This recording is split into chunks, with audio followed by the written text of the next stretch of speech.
Pourquoi c'est important d'enquêter sur un crime commis il y a 14 ans? Eh bien parce qu'il y a des victimes, il y a des familles qui demandent justice et nous devons établir les responsabilités. Bonjour. Cette semaine, Reporters sans frontières publie sur son site une enquête approfondie sur un crime commis contre des journalistes il y a 14 ans en Syrie.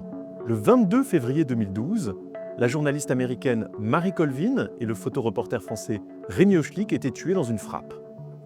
De prime abord, on aurait pu croire qu'il s'agissait de victimes collatérales des combats qui y avaient lieu dans la guerre civile en Syrie.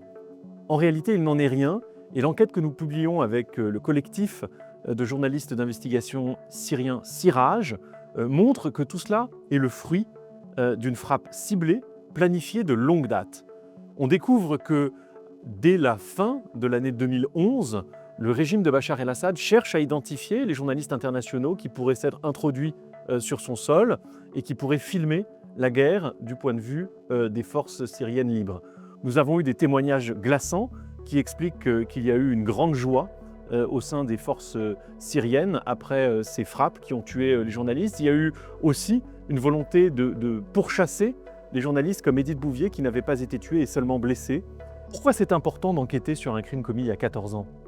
Eh bien parce qu'il y a des victimes, il y a des familles qui demandent justice et nous devons établir les responsabilités.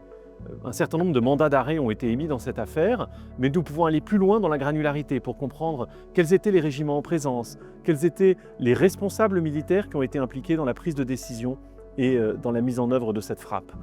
Et puis, ce que nous avons observé en Syrie s'est reproduit et se reproduit encore.